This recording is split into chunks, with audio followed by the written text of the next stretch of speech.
Good afternoon. This is the new Pan-African show called AfreeQa with your host Qetselaworq Seifu.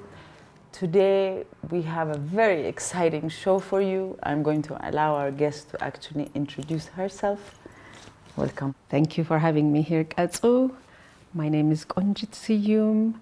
I was born and raised in Addis, and I studied translation and interpretation in Italy and worked as an interpreter for many, many years for the UN and the African Union. And also at the same time, for about 23, 24 years, I ran an art gallery called ASNI Gallery. And I'm a curator, a writer, an interpreter, and a mother of two.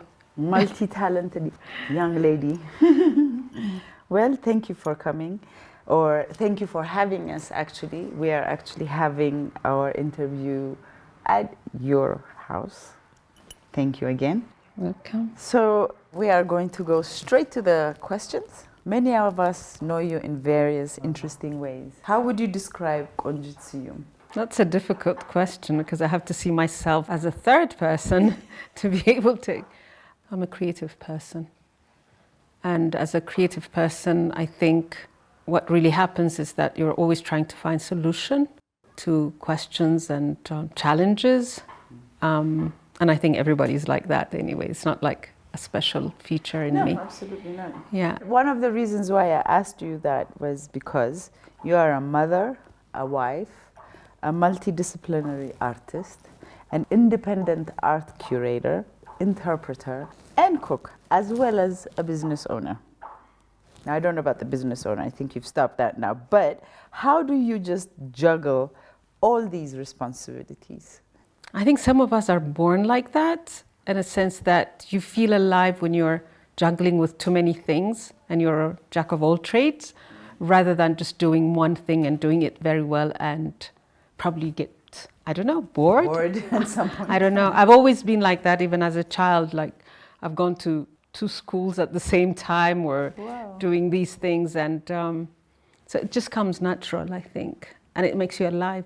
That's very true. Because they're so diverse and different, every single... They are, but at the same time, there's a thread that connects them. So it's not really that they are so different that you're not dealing. It becomes difficult to deal. One feeds the other. I think that's what is happening. Beautiful. I read an interview of yours where you stated that as an artist, you artistically explore the personal and social notions of gender, identity, loss, displacement, and memory. Could you elaborate on that?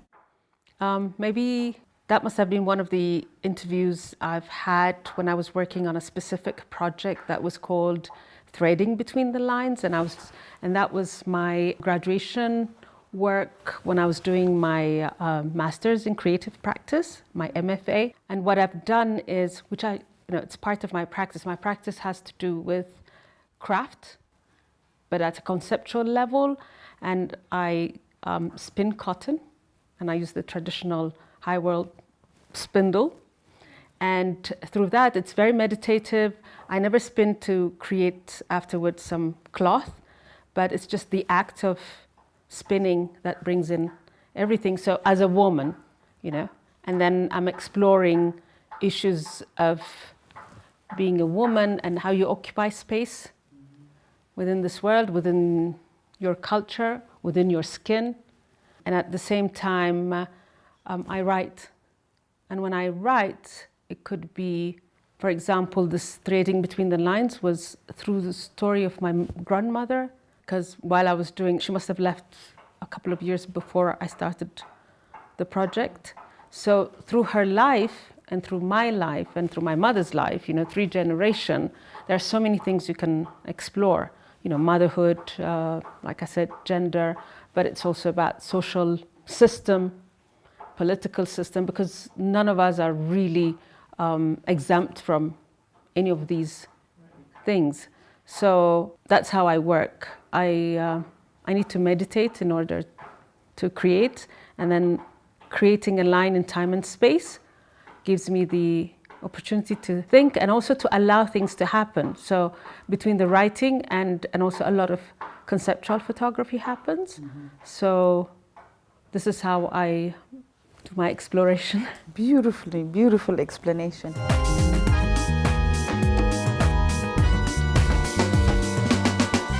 I'm going to go to my next question. Now, this next question has something to do with your interpreter. Can you describe interpreting? As an interpreter, have you ever heard something that you've never interpreted? Well, that happens very often. Right? I didn't know if you could, if you are allowed to even have that conversation.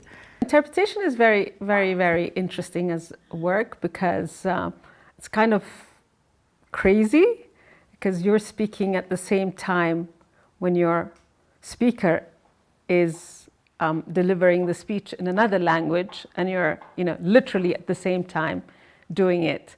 With another language. With another language, yeah, and with that speed. And you have to do all the thinking and the processing, everything as you go along. And it's kind of crazy, but very interesting. And, there's a lot of adrenaline just going. Yeah. If I have interpreted things that I've never heard of, well, it happens very often, but you get it from the concept or from the discourse, what it could be. But so it's not just one word. I have to interrupt because I think you misunderstood my question. What I'm trying to say is, if you have heard something, like, especially now that you said it's simultaneously is when you're actually interpreting. Yeah.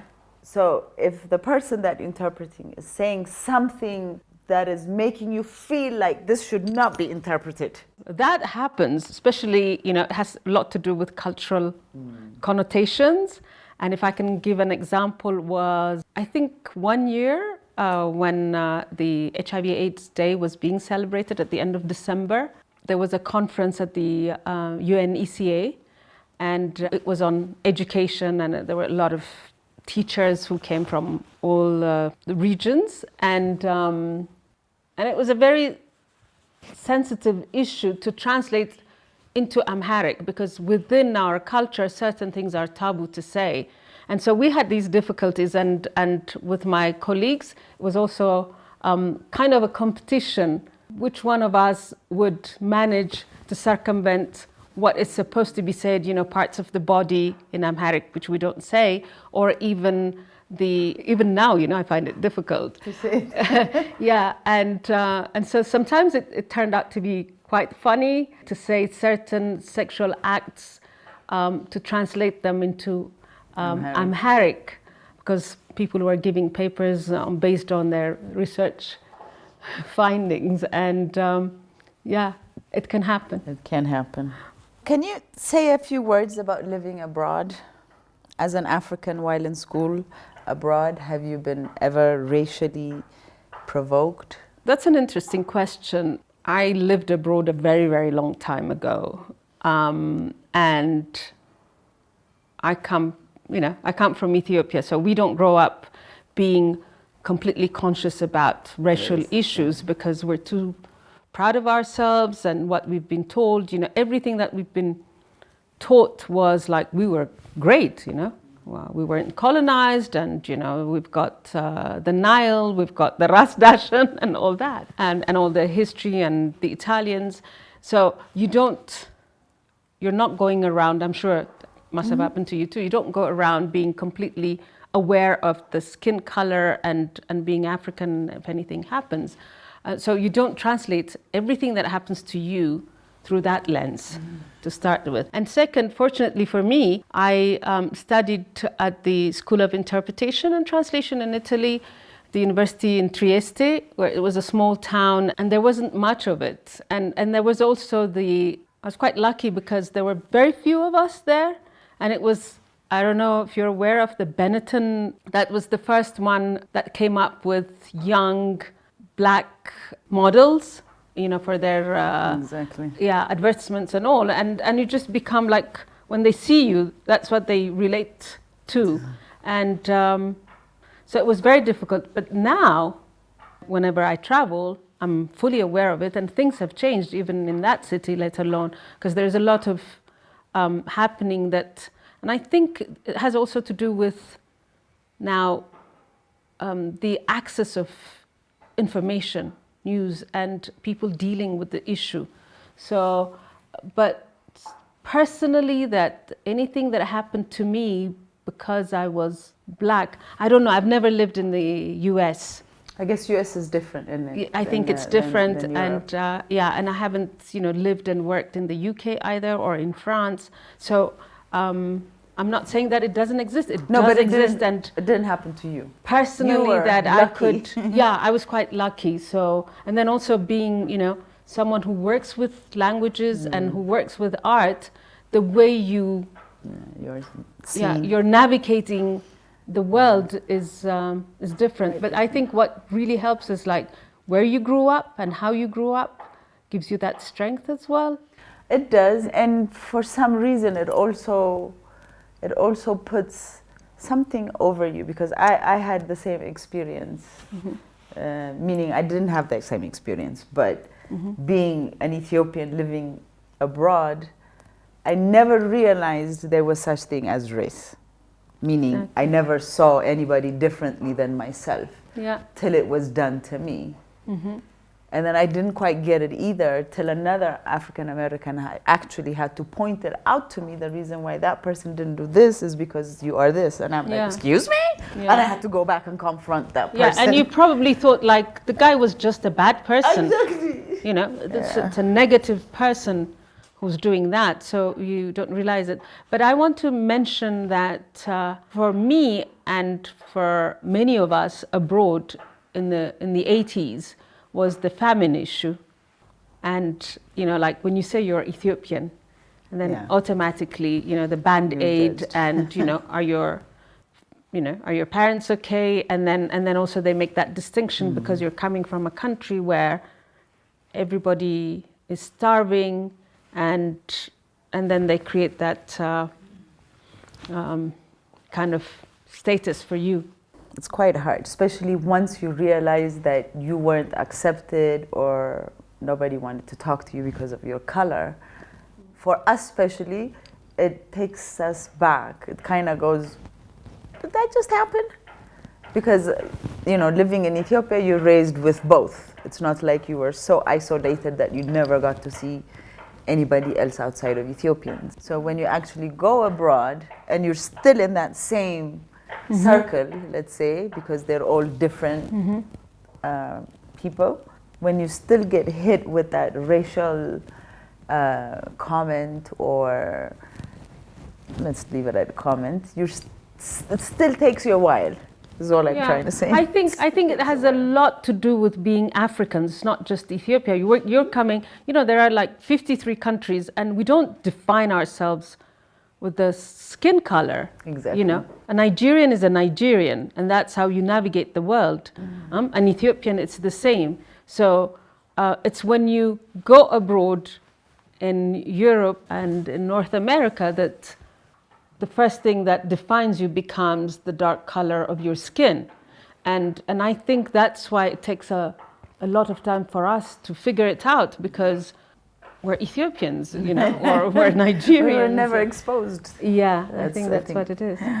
So why and when did you decide to move back home, and what encouraged you to open ASNI Gallery? What made me come back? Frankly speaking, I come from the Derg era. I grew up during the Derg era.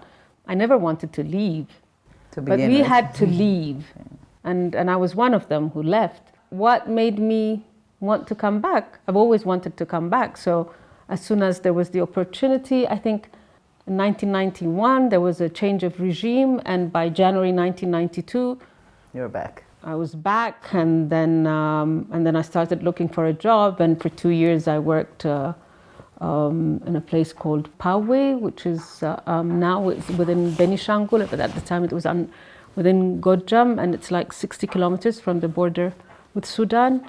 And then, for me, coming back wasn't an issue, and there were very few of us from my generation who had come back and settled right away. And I loved living with my grandmother, and it was home. Wherever you go, it was home. So that wasn't difficult. Why I opened the gallery? It just happened. It just happened, as in, it all started because there was this very old house that belonged to a nobility called Qetselaworq, and somehow I ended up renting it, and it had 11 rooms, it was big, and then I was thinking like, I'm a translator, but what could I do? And then the one thing that was missing I saw in the 90s was there weren't contemporary art exhibitions taking place here. And the only place that did something that was not very traditional or very exotic or very religious exhibitions was, at the time, there was a director called Champeau at the Alliance. And every Tuesday they had a new exhibition, but it didn't last. And then I thought, like, this would be the right place to do it. So it was just a challenge with myself. So that's how I started, yes, while still working as a translator and interpreter, to fund the gallery. And the main concept for me was, okay, we have our even national budget that is affected by aid. And then let's see in the arts and culture sphere if there's any possibility for me to run it without ever asking for funds or any kind of aid, and then see what happens. If it doesn't work, it doesn't work. And I ran it for 23, 24 years with a little budget. I mean, it wasn't a big place, but somehow it attracted a lot of people, and so many things happened. Obviously, it's the next question is going to be, where's ASNI today? I really love this question because I get asked all the time for the past 3-4 years. And I find it very fascinating, like ASNI, physically speaking, it doesn't exist, but mentally, emotionally, it still does, and it still makes sense, and there's no separation from it. What happened to it? I think everything has its own life cycle, and I opened it in 1996. Wow. In the old house, and at the time, like, that was the very first initiative, taking a historical house and turning it into a public space. And then also providing this kind of service where, for me, the main point was to have a local audience, to build a local audience, because the foreign cultural institutes like the Alliance, Italian Cultural Institute, or the Goethe were mainly attracting at the time the expat community, and which was wonderful. But for me, it was art for us, and so that was how it all started. And then I have been to different venues, including the park near the French embassy, and it's called Faransai Park, and that had also a different kind of setting where there was a lot of artistic initiatives took place. And ASNI wasn't just an art gallery. It was more like a cultural center where everything happened, from music to performance to exhibitions to art classes and women's programs, and food, of course, a lot of food. And then there was a time when I wanted to experiment with the space, and that was when all these high rises started coming up and commercial centers. So I went to Ghetto Commercial Center and then opened, while I still had my gallery, a very small space between lingerie shop and mobile phone shop, and to see, to also kind of interact with the audience, what kind of audience is coming, what is happening. And then one of the major spaces that I used was Lafto Mall, while it was still under construction, and to take up that whole space and turn it completely, from A to Z into an art space where I think I created like 13 galleries, and then also used the swimming pool area. It was all under construction, and then even the cinemas turned into video showcasing places. And so ASNI has been evolving. And then there was the Arat Kilo space. What happened to it? I think as long as I'm alive, I don't think anything has happened to it. What has happened is, like, it has evolved, and everything has its own cycle. It comes and it goes, and I'm just waiting now what ASNI wants. What's next? Yeah, so that's what it is.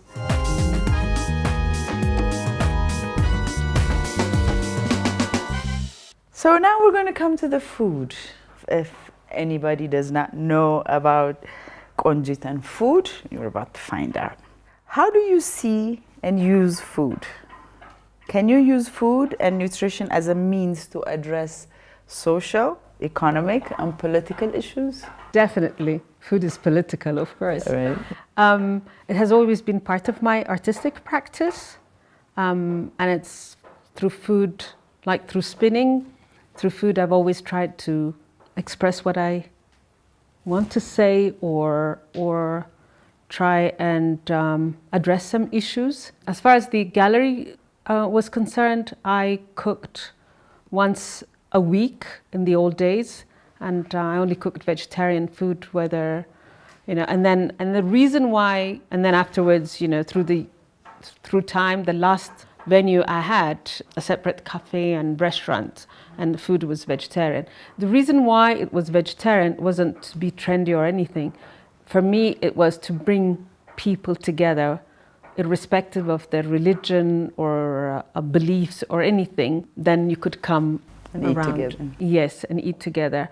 And in terms of my artistic practice, I've used it also to raise social issues. Mm-hmm. Like, for instance, there was a time when I conducted a research in hospitals, and for me, it's still a mystery to me why hospital food has to be really bad when it's there that we really need it most, as part of medication and also as part of making the patient feel that they're being taken care of. Right. And yet, it's not a phenomenon that happens only in Ethiopia, but even in the Western world where they're really advanced, and I have also been in one of the hospitals, food is not given that much importance. So one of the researches I did was at the Emmanuel Hospital, where I cooked and stayed with in the kitchen for a few months and came up with and studied the menu. And I went around also looking at other hospitals and to see what can be done. And fortunately for me, I went back a few years later and I saw at Emmanuel, they've made some changes in terms of what to give and how to do it.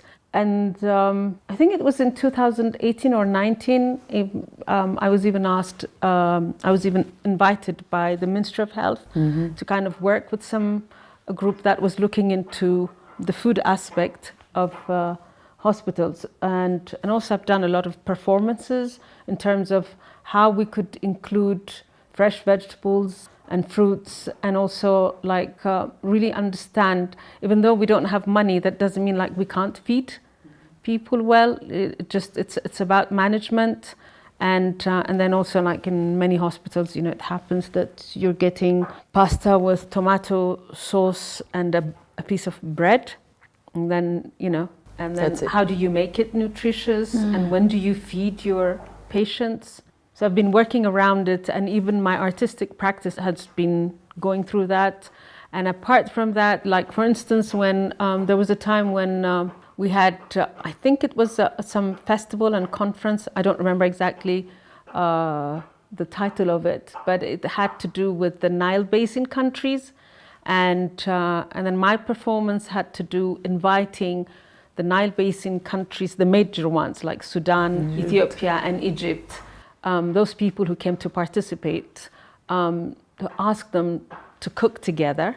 And I chose lentils because I think the Egyptians called their city Misr. And I thought Misr must have come from there. And then so we cooked together and then discussed. And if you come, in Amharic there's the expression ka'andwans. So if we are from one river, so there is no frontier. And so these some of the things that I've been That's very doing. nice. Or creating these events whereby you have to share your food and insist on how we do it is already there. We don't need to invent anything. Our injera is a circle one, and then you have to eat it together, and you're eating it with your hand, which means also it has that tactile aspect of it. And then of course we're feeding each other also with the gursha. So these things need to be really thought through as a means to address whether it's political or social or economic issues. So it'd be interesting to see them now, because like now after the COVID, after 2019, a lot of the things that we're used to doing, we are not really supposed to do. And one of them being eating together. You know what I mean? So especially when you go to the hospitals, this aspect, I think they need more than we outside people need. This togetherness, this eating together, hugging, kissing. So how do you think they've been able to cope, especially at Emmanuel? How are they able to cope? If they're in the same hospital, they're all together, so it's okay for them to eat together. But now with this situation, this eating together, because I think it's one of our most important aspects of our culture, the eating together part. You know, and like you said, gursha. You know, all of this, how do you think that has affected, this is overall, as humans, how it has affected all of us that usually used to do all of those things together, psychologically? I think this is a phenomenon that has affected everybody worldwide, and it's very difficult for me, you know, to really speak about one hospital or anything, because and I haven't been there for quite a while, so I haven't been close enough to tell you exactly what happened. But our culture is like that. We eat together and we feed each other, but we have also come to learn through modern life to eat on separate plates, and whether it's in a hospital or at a wedding, you're not eating together, you know, it's on your plate. I don't think it changes us, like what has happened with COVID, because it's part and parcel of your being, the way you deal with food. But at a human level, of course, it's been very, very difficult, drastic. It's not just about the food, you know, nobody even comes close to you, or we don't go close to each other. And I think that's not just at the level of food, but I think it's not about the culture that we are practicing. It's on a human level for all of us. I mean, I've had COVID, and for 2 weeks I had to be isolated, and then, but I was lucky enough, like it wasn't really bad because I had already had even the booster. What are the impacts of neocolonialism and globalization on African standards of living? Can we give an example of neocolonialism on Ethiopian coffee production? Yeah, in terms of coffee and its history and how it's happening, it has always fascinated me. It's like any other product, like if it's cocoa or coffee, you know, anything that comes from here, from Africa, and then how it's used. For example, not just how much a coffee costs, a cup of coffee costs, but the tradition, the culture of coffee. If you go to Europe, and I'm just taking an example, like even in Italy, they're known for their coffee, but they don't produce coffee. But they can take it to a different level. And then when you see the relation, you know, with Ethiopia, fortunately for us, I think it started in the 90s, and then especially from the 2000 onwards, that it's acknowledged as Ethiopian coffee. Okay. I remember when I was a student in Italy, all coffee came from Brazil, which was not true, because I used to give Amharic lessons to the Italian man from the Illy coffee company who used to come and get coffee from here. So they had found me, and I was giving Amharic lessons to the man. But it was never acknowledged or mentioned in their pamphlet? Yeah, anyway. Because coffee was coming from Brazil, and then also like the mentality at the time was, you know, this was just a poor country, and there was famine. So it starts with that, and then we know about what happened with Starbucks. And on one hand, it's very beautiful that now, you know, Ethiopian coffee is everywhere, and you see it packed and all that. But what is the really happening? Has it really? It's our gold, but has it really changed our economic status? Right. Do we really have the power to negotiate and fix the price and make it that is not affected by how the European and the Western market defining it. But it's the same, you know, whether it's gold, whether it's diamond, whether it's coffee, whether it's cocoa. How come, you know, it's Switzerland that produces the best chocolate or Belgian chocolates, but where does it come from? And it's the same thing with coffee. So, and then we're supposed to be the country where coffee comes from, but how far have we come? Yeah, how far have we taken it, and can we really determine the market? So history has it the same way as it had it before. So nothing has really changed currently? Well, like I said, it's recognized, but you know, I'm not the specialist and I'm not an economist and I don't know. But yeah, it's we're known for our coffee. But it hurts to see also, like, you know, it's this whole thing about fair trade and we're being helped, and you know, your coffee has a special section. Exactly. Yeah, but there wouldn't be any coffee without our coffee. Think about it. I know. I don't know if I made sense. So, my dear Konjit, this is going to be our last question. Can African artists be enabled to find a global audience and a customer base without any middleman? What do you mean when you say middleman? Who are you thinking of? The middleman being, how do you say it? Art dealer, gallery, what? I guess Curator? it's an art, no, it's either an art dealer. How would you say a dallala? Because usually there's always a middleman. It's not the artist and the buyer that actually meet. Yeah. For the most part, an artist, if I wanted to buy, for me, if I don't know you personally and say, okay, Konjit, I'm ready to invest in one of your pieces, so me and you communicate. But usually there's another person that's behind you that I have to communicate with to buy your art, your pieces. Well, first of all, I think that applies for any trade these days. Even in a house. If you're buying your shirt, it's not like you're going and then you're getting it from, you know, from the person who produced it or from the maker. Yeah. When it comes to art, it's quite complicated because there's a system, a structure, and how it works, and the politics of it. So there is this tendency of thinking like the artist can be, which is true also, you know, partly it's true, is exploited because there is someone in between or a system in between. And then there's this idea that if those people or if those systems weren't in the middle, then the artist would get more or life would be different. But that doesn't work like that. Any business or any, you know, anything that we do, you know, you don't go and buy it from the factory. No, you don't. Okay? But art has a different system. Who is controlling the market is another issue. And who defines what art is and which country.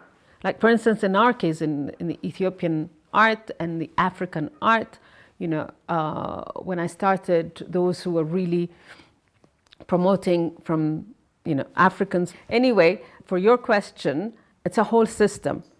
Currently, the art market, the Western art market, is also focusing on art from Africa and the diaspora. It had been before from Asia, and before that, it's no longer just from the West. Right. So that's an opportunity at this, and then, but for the African artist or the Ethiopian artist to be on world stage, you need all that system that works. And so I think it's quite complex. I don't know if I answered your question. No, you did. But then you made it clear, because for most of the things that we do, we do need somebody that's going to help us. A perfect example is for a band, music band. Okay. They don't go deal with people. They always have somebody that actually does that for them. And also in an artist case, an artist is an artist. An artist cannot go and talk about business. Sometimes they might just end up handing them the art instead of taking them. You know, you see what I'm saying? They're more interested in people loving their pieces as opposed to more interested in, you know, exchanging money. I think you explained. You know, if an artist is working in the studio, if it's a studio artist, and there is the business part of it also to deal with, because even when they're dealing with their dealers, it's a business part that they're dealing with. True. Yeah. Yeah. That's very true. So today we had a beautiful time, Konjit. Thank you so much for actually inviting us to your beautiful home, and so we could have this great conversation. So, and if there's any last words you want to say? Well, I just want to thank you for such an opportunity, and keep doing what you're doing, and I think that's very important. Thank you. Thank you.